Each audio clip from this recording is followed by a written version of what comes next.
ولی کس کو مانتے ہیں؟ اللہ تبارک و تعالیٰ نے 4 کتابیں نازل فرمائی، اللہ دے دیتا حضرت جبریل سب کی چھتوں پہ، اللہ کے فرشتے بارش برساتے ہیں نا، کتابیں بھی برس سکتی تھی نا، چھتوں پہ گرا دیتا کہ لو پڑھو، لیکن اللہ نے کتابیں 4 بھیجی، نبی 1 لاکھ کم و بیش 24,000 عطا فرمایا۔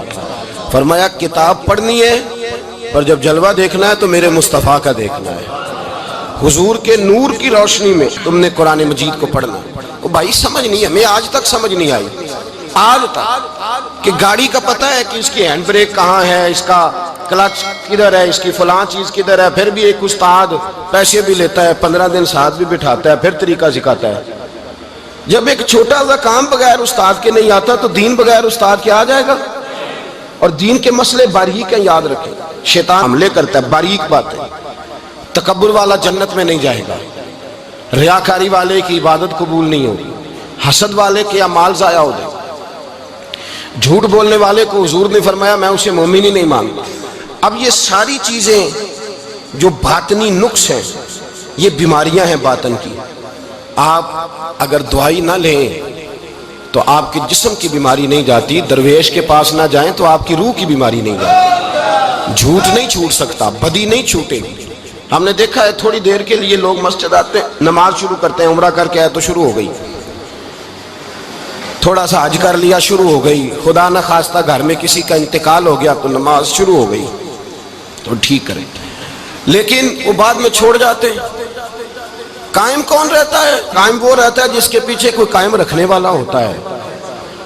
موبائل بند ہو جاتا ہے اگر بیٹری اس کی چارج، ہم اللہ والوں کے پاس جاتے ہیں، ان کی 2 باتیں بیٹری چارج کر دیتی ہیں، وہ ہمیں بتاتے ہیں کہ جینا کس طرح ہے، انسانیت کیسے تم نے اپنے اندر پیدا کرنی ہے، تم نے اللہ سے ڈرنا کس طرح۔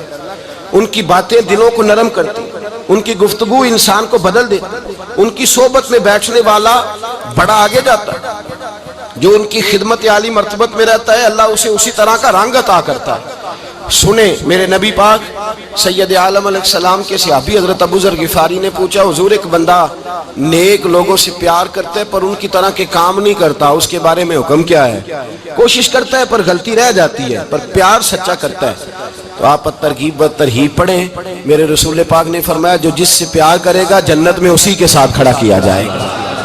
کہہ رہے ہیں کہ حضور عمل نہیں کرتا، ایک مرشد کامل، لیکن میرے بھائی جو رب کریم کے بندے تھے ان کا رشتہ اصلاح کا رشتہ تھا، پیر کے ساتھ رشتہ اصلاح کا رشتہ ہوتا ہے۔ وہ جو لوگ رسمی بیعت کرتے ہیں نا، ٹھیک ہے مرید ہو گئے چلو روزی میں برکت ہو جائے گی، اس سے بھی انکار نہیں۔ اعلیٰ حضرت فرماتے ہیں بیعت برکت کی بھی بڑی بات ہے، اور دلیل کیا ہے؟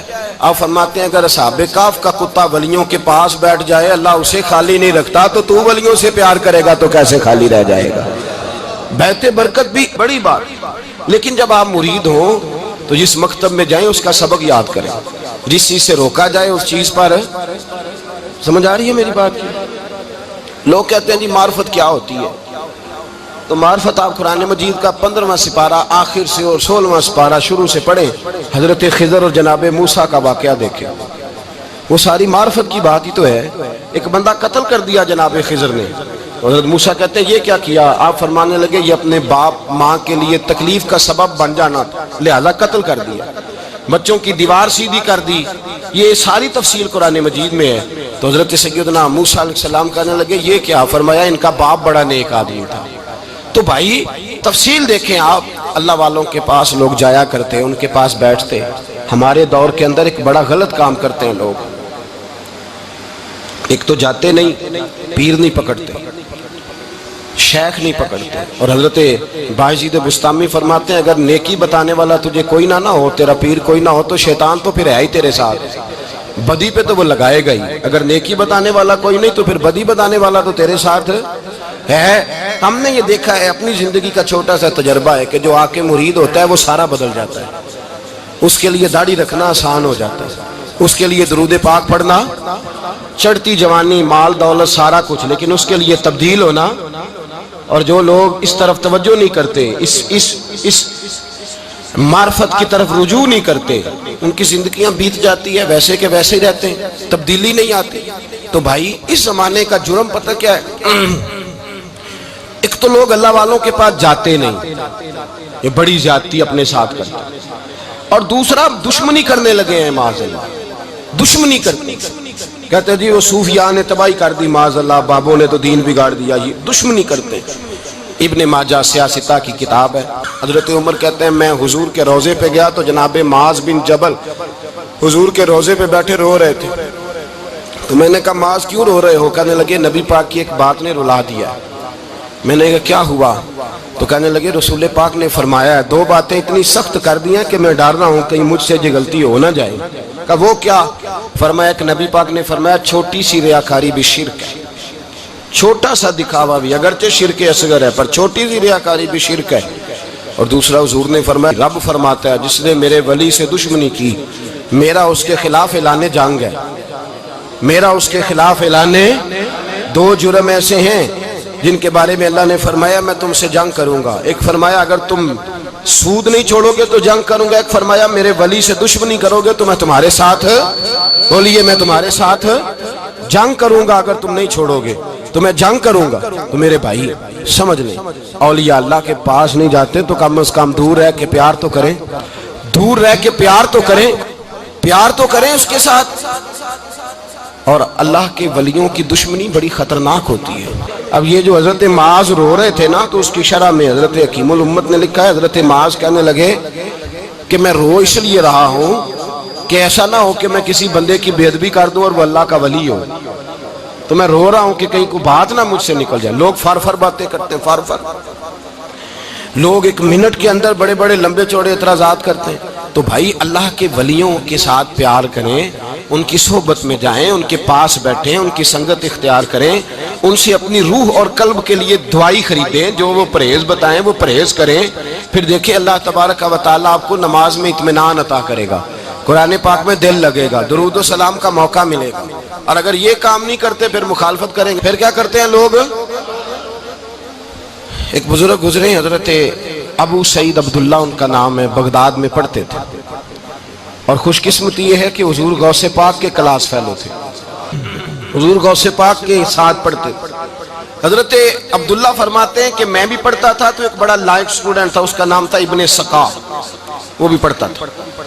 فرماتے ہیں بغداد میں شور ہوا کہ ایک محمد غوث نام کے بزرگ آئے ہیں بغداد، ان کی کرامت یہ ہے کہ وہ ایک منٹ کے لیے موجود ہوتے ہیں اور اگلے منٹ وہ غائب بھی ہو جاتے ہیں۔ فرماتے ہیں شوق پیدا ہوا، میں حضرت غوث اعظم شیخ عبد القادر جیلانی اور ابن سقا ہم تینوں نکلے بابا جی سے ملنے، اور یہ آج سے 1000 سال پہلے کی روایت ہے۔ کہتے ہیں ہم سبق بھی پڑھا کرتے تھے اور کا دیدار بھی کرا کرتے تھے، ہم دیدار بھی کرتے تھے اللہ کے ولی، دونوں کام کرتے۔ فرماتے ہیں ہم دونوں جب تینوں نکلے نا تو ابن سقا رستے میں کہنے لگا بڑا ولی بنا پھرتا ہے معاذ اللہ، ایسا سوال کروں گا اسے جواب ہی کوئی نہیں آئے گا۔ آپ فرماتے ہیں میں نے کہا نہیں جی میں سوال تو میں بھی کروں گا، سوال تو بولیے سوال تو میں بھی کروں گا، پر میں دیکھوں گا وہ جواب کیا دیتے ہیں، دیکھوں گا۔ کہتے ہیں ہم دونوں بات کر کے خاموش ہوئے تو حضرت شیخ عبد القادر کی طرف نظر ڈالی، کہا آپ نہیں سوال کریں گے؟ تو غوث اعظم فرمانے لگے میں سوال نہیں کروں گا، بس رب کے بندے کا دیدار کروں گا، بس اللہ کے بندے کا دیدار کروں گا۔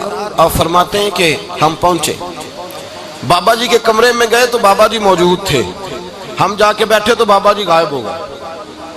تھوڑی دیر گزری تو آئے، سلام کے بعد پہلے لفظ پتہ ان کے کیا تھے؟ کہنے لگے ابن سقا تو کیا کہتا تھا ایسا سوال کروں گا جواب نہیں آئے گا؟ میں تیرے اندر سے کفر کی بو دیکھ رہا ہوں، کفر کی بو دیکھ رہا ہوں، تو رب کے بندے سے دشمنی کرتا ہے۔ اور فرمانے لگے او ابو عبداللہ تو کہتا تھا کہ میں دیکھوں گا وہ کیا جواب دیتے ہیں۔ فرمایا تو کافر تو نہیں ہوگا پر دنیا دار ضرور ہو جائے گا۔ کہتا پھر بابا جی نے رخ پھیرا غوث پاک کی طرف اور کہنے لگے عبد القادر تو کہتا تھا میں رب کے بندے کا دیدار کرنے جا رہا ہوں، فرمایا جا میں تجھے دعا دیتا ہوں جب تک تیرا قدم نہیں لگے گا اللہ کسی کو ولایت عطا نہیں کرے گا، جا میں تجھے دعا دیتا ہوں جب تک تیرا قدم نہیں لگے گا رب کسی کو ولایت۔ حضرت ابو عبداللہ فرمایا کرتے تھے ہم آ گئے، ابن سقا پھر نہ مانا، کہنے لگا نہیں نہیں ایسے ہی بات کر دی ہے، اس تو کوئی علم غیب ہے معاذ اللہ۔ کہتے ہم نے دیکھا وہ سب سے بڑا عالم بنا، مناظر بنا، بڑی تقریریں کرتا، واضح کرتا۔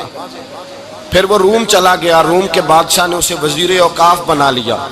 پھر ایک دن روم کے اس عیسائی بادشاہ کی بیٹی اسے پسند آ گئی، کہنے لگا میں نے شادی کرنی ہے۔ کہتے ہیں بادشاہ کہنے لگا کر دوں گا شادی، پر تجھے عیسائی ہونا پڑے گا۔ کہتے ہیں مارا قسمت کا، معاذ اللہ ثم معاذ اللہ، نقل کفر کفر نہ باشد، عیسائی ہو گئے۔ آپ فرماتے ہیں مجھے بھی ایک بادشاہ نے بلا لیا، اس نے مجھے بھی ایک عہدہ دے دیا، میری بھی دنیا میرے کانوں تک آ گئی، بڑی جان چھڑاتا ہوں دولت سے، مال سے، شہرت سے، پر میری چھوٹتی نہیں۔ آپ فرماتے ہیں ہوش اس دن آئی جس دن بغداد کے منبر پر بیٹھ کر اور 70,000 کے مجمع میں کھڑے ہو کے غوث اعظم نے فرمایا آؤ بھائی، جس نے ولایت لینی ہے عبد القادر کے پاس آؤ، میں قدم رکھتا جاؤں گا، اللہ ولایت عطا کرتا چلا جائے گا، آؤ میرے پاس میں ولایت دیتا ہوں۔ ہر مشکل دی کنجی یارو ہاتھ مرداں دے آئی، تے مرد نظر کرے جس ویلے مشکل رہے نہ کائی۔ لوگ دشمنی کرتے ہیں، اللہ والوں سے اللہ ملتا ہے، اللہ کے بندوں سے معرفت کا حسن ملتا ہے، اللہ کے بندے بیعت اپنی کرتے ہیں، جھکاتے اللہ کی بارگاہ۔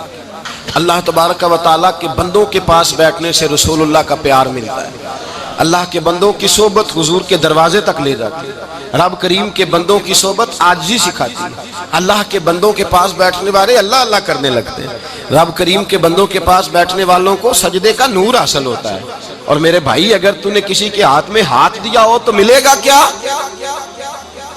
ملے گا کیا؟ خواجہ نظام الدین محبوب الہی رحمت اللہ علیہ کھڑے تھے تو ایک آدمی حلوائی کی دکان پہ کچھ چیز لینے آیا، کوئی درویش سادہ سا آدمی چھوٹی سی مسجد سے نکلا، حلوائی سے کہا دے دے، حلوائی کہا چل دوڑ جا، تو روز آگے کھڑا ہو جاتا ہے، جب سارے آتے ہیں تب آیا کر، غریب گاہک تھا نا تو حلوائی نے جھڑک دیا، اس درویش کو جوش آ گیا، کہنے لگا میرے ساتھ بدتمیزی نہ کرنا ورنہ میں تیری دکان الٹ کے رکھ دوں گا، میں تیری دکان الٹ دوں گا۔ کہنے چل دوڑ جا، بڑے دیکھے ہیں تیری طرح کے دکان الٹنے والے۔ حضرت نظام الدین محبوب الہی گزر رہے تھے، حلوائی کی نظر پڑی تو دوڑ کے دست بوسی کرنے آیا، کہنے لگا حضور السلام علیکم۔ آپ فرمانے لگے اس کے ساتھ بد اخلاقی نہ کر، تیری دکان واقعی الٹ جائے گی۔ کہا حضور کس طرح؟ یہ تو ایسے ہی سادہ سا ہے۔ آپ فرمانے لگے یہ بھی سادہ ہے، اس کا پیر بھی اسی طرح کا ہے، پر دادا پیر بڑا باکمال ہے، وہ جس کے ہاتھ میں اس کا ہاتھ ہے وہ بڑا باکمال ہے۔ فرمایا وہ تیار کھڑا ہے، وہ کہتا ہے چلو نالائق ہوا تو کیا ہوا، بچہ تو ہمارا ہی ہے نا، کہہ دے گا تو الٹ دیں گے، بچہ تو ہمارا ہی ہے نا، مجھے دشمنوں نہ چھیڑو، میرا ہے کوئی جہاں میں ابھی پکار لوں گا، نہیں دور ہے مدینہ۔ یہاں کوئی لاوارث لوگ بستے ہیں، خدا کے فضل سے ہم پر ہے سایہ غوث اعظم کا، ہمیں دونوں جہاں میں ہے سہارا غوث اعظم کا، خدا دے گا منادی حشر میں یہ قادریوں کو، کہاں ہے قادری کر لے نظارہ غوث اعظم کا۔ اور اس سے مراد ہر پیار کرنے والا ہے، صرف سلسلے میں آنے والا نہیں، ہر پیار کرنے والا قادر۔ بھائی سمجھ لے، یاد رکھیں، اس بات کو پرکھیں، اللہ والوں کی صحبت تو انسان کو کمال کر دیتی ہے، وہ تو نواز دیتی ہے، وہ تو نورن۔ ایک بات اور ہے، کچھ لوگ کہتے ہیں کتنی فرما برداری کرنی چاہیے پیر کی؟ میں نے کہا وہ روحانی طبیب ہوتا ہے، ایک ڈاکٹر سے دوائی لے کے بندہ ایک ڈاکٹر سے دوائی لے تو پھر ساتھ اگلی دکان پہ بھی چلے جانا چاہیے، کیوں جی؟ کی پتہ کتھوں رام آ جائے، ایک سے دوائی لی پھر ساتھ ہی اگلی دکان پہ، پھر اس سے اللہ جانے کہیں سے شفا مل جائے، کدھر سے شفا مل جائے۔ اور بھئی ایسے نہیں ہوتا، دوائی تو ایک حکیم سے کھائے گا، ایک ڈاکٹر کی کھائے گا، جو پرہیز بتائے گا وہ پرہیز، اگر طبیعت ٹھیک نہیں ہوگی تو دوبارہ جائے گا، وہ کہے گا میں نے تیری دوائی بھی بدل دیا، تیری پرہیز بھی بدل دی، اور ایک وقت آئے گا کہ انشاءاللہ شفا۔ حضرت علی بن ہیتی حضور غوث اعظم کے خلیفہ تھے، ان کے مرید تھے علی بن جوسکی نام تھا۔ حضرت غوث اعظم رضی اللہ تعالیٰ عنہ اپنے خلیفے سے ملنے آئے تو آگے سے ان کے بھی اپنے مرید کو کہا کہ چل پیر صاحب کے قدم دبا۔ وہ غوث اعظم کے قدموں میں بیٹھنے کی بجائے اپنے پیر کے قدموں میں بیٹھ گئے، دبانے لگے، ڈانٹا، کہنے لگے تیرا دماغ ٹھیک ہے، چل حضور غوث اعظم کے قدم دبا۔ وہ پھر اٹھے، گھوم کے پھر ان کے پیروں میں بیٹھ گئے، تو حضرت علی بن ہیتی نے جلال کیا، فرمانے لگے تجھے خیال نہیں آتا میں تو اب تجھے غوث پاک کے سپرد کرنے والا ہوں، تیری زیادہ تکمیل ہو جائے۔ جب یہ بات کہی تو حضرت علی بن جوسکی رو پڑے، چیخے مار کے روئے، وہ روئے تو غوث پاک بھی روئے، اور فرمانے لگے علی بن ہیتی اسے مجھے نہ دے، یہ جس پستان سے دودھ پینے کا عادی ہو گیا اب اسے کسی اور جگہ مزہ نہیں آئے گا، اسے یہیں رہنے، یہیں رہنے دے. بڑا اعتراض ہے لوگوں کو بہشتی دروازے پر. بہشتی دروازہ کہتے ہیں جنت اتنی اونچی تھی نیچے کیسے آ گئی؟ میں نے کہا تم نے پڑھا نہیں نا قرآن و حدیث. جنت بڑی اونچی تھی پر میرے نبی نے فرمایا میں نے ماں کے قدموں کے نیچے لا کے رکھ دیا. تم نے پڑھی نہیں نا، اصل میں پڑھی نہیں. تمہیں کیا پتا کبھی کسی چیز پہ اعتراض. ہم تھوڑا کہہ رہے ہیں کہ جو بہشتی دروازے سے گزر گیا ایک فضیلت ہی ہے نا جی. ایک ہر مسجد جنت ہے کہ نہیں؟ بولے. حضور نے فرمایا جنت کی کیاریوں کے پاس سے گزرو تو کچھ کھا لیا کرو. جب ہر مسجد جنت ہے تو بابا فرید کی مسجد جنت کیوں نہیں ہو سکتی؟ عجیب چکر ہے. اور بندے بھی کہتے ہیں وہ جی فلانا گیا تھا تو کہتا ہے میں جنتی ہوں. بھائی کس نے کہا؟ بلکہ ایک بڑی اعلیٰ حضرت کے ایک مرید ہوئے مولانا حشمت علی خان صاحب. حضرت مولانا حشمت علی خان صاحب رحمۃ اللہ تعالیٰ علیہ نا پاک پتن سے واپس آ رہے تھے تو بس کی چھت پہ بیٹھے تھے. تو کہتے ہیں رستے میں نا ایک دو بندہ آ گیا جس کو تنقید کی عادت تھی اللہ والوں پہ. مجھے کہنے لگا مولوی کہاں سے آ رہے ہو؟ میں نے کہا پاک پتن شریف سے. پاک پتن سے. کہنے لگا میرے کپڑے سونگنے لگا. کہنے لگا بہشتی دروازہ گزرے ہو؟ میں نے کہا گزرا ہوں. تو کہنے لگا پھر جنت کی خوشبو نہیں آ رہی؟ نبی پاک نے تو فرمایا تھا کہ 500 سال جنتی دور ہوگا تو اس کی خوشبو آئے گی، تم سے نہیں آ رہی. مولانا بڑے حاضر دماغ تھے. کہنے لگے ایک حدیث پڑھی ہے ذرا دوسری بھی پڑھ لینی تھی. نبی پاک نے فرمایا جہنمی کو جنت کی خوشبو کوئی نہیں آئے گی. ایک ہی پڑھی ہے تو نے، اگلی بھی پڑھ لینی تھی. کہتے ہیں وہ بندہ کہنے لگا روکو بس مجھے نیچے اتار دو. یہ تو کوئی تگڑا بندہ ہی جواب دینے والا آ گیا. ایک ہی پڑھی ہے حدیث تو نے، سے اگلی نہیں پڑھی. شیخ کی خدمت، شیخ کی خدمت نواز دیتی ہے. اور پھر ایک اور بات، میرے حضرت صاحب تو حد کرتے ہیں. ایک جملے میں سمو دیتے ہیں سمندر. کسی نے کہا حضرت جی ساری زندگی بندہ کسی کی خدمت کرتا رہے اللہ کا بندہ سمجھ کے، وہ اندر سے جل ہی نکل آئے تو پھر تو آپ فرمانے لگے ہم نے بندے کی خدمت نہیں کی اللہ کے بندے کی ہے تو اجر کس نے دینا ہے؟ بولے. اول تو ایسا ہوتا نہیں، اول تو ایسا طلب پیدا کریں. آج لوگوں میں طلب نہیں. کہتے ہیں بڑیاں جگہ تے گیا ملیا کچھ نہیں. میں کہتے تیرے تے طلب نہیں پائی. طلب ہو تو کھانے کا مزہ. اعلیٰ حضرت فاضل بریلوی کا پیر خانہ مارہرہ شریف، وہاں کے ایک بزرگ تھے آل محمد ان کا نام تھا. ان کے پاس ایک بندہ آ گیا پڑھا لکھا بڑا سیانہ. کہنے لگا بابا میں نے بڑی خانقاہیں بڑے آستانے دیکھے پیر کوئی نہیں ملا. آپ مسکرائے. آپ فرمانے لگے تیری نیت ہی نہیں تھی پیر پکڑنے کی، ارادہ ہی کوئی نہیں تیرا پروگرام نہیں تھا. ورنہ تو بڑے بڑے کامل لوگ ہیں، تیرے اندر طلب ہی نہیں. اندر کچھ شے خالی ہوگی تو کوئی معرفت کا نور آئے گا. تو خود بھرا ہوا ہے. کہنے لگا جی بڑی طلب ہے. آپ فرمانے لگے تجھے کہا ہے نا کوئی نہیں. کہنے لگا حضور ہے. آپ فرمانے لگے چلو رات سو جاؤ خانقاہ پہ سویرے بات کرے گا. مرید کو کہنے لگے اسے 5 کلو مچھلی دو اچھی بنا کے. مریدوں نے مچھلی دے دی، پانی کوئی نہیں دیا. ساری رات تڑپتا رہا اور باہر سے کنڈی بھی لگا دی. سویرے حضرت آل احمد آئے، دروازہ کھولا، قدموں پہ گرا. کہنے لگا حضرت جی پانی، حضرت جی پانی پانی پانی. آپ فرمانے لگے سلام تو لے لے پہلے. کہنے لگا نہیں حضور پانی پانی. آپ فرمانے لگے بتا مچھلی کہے گا حضور پہلے پانی پہلے پانی. حضرت نے ایک جملہ کہا رب کے بندوں کی ایک بات کمال کر دیتی ہے. فرمایا پتہ چلا طلب کیا ہوتی ہے؟ پتہ چلا طلب کیا ہوتی ہے؟ کہنے لگا سونے لگ پتہ گیا ہے کیا ہوتی ہے، لگ پتہ گیا ہے. آپ نے پانی بھی پلایا، مرید بھی کیا، اور جب سینے سے لگایا تو فرمایا جا تو نے طلب پیدا کی تھی، میں نے رب کے فضل سے تجھے فیض دیا ہے. کہتے وہاں بیٹھے بیٹھے کالے رنگ کا تھا، اللہ نے گورا رنگ بنا دیا. نورانیت چھلکنے لگی وہاں بیٹھے بیٹھے.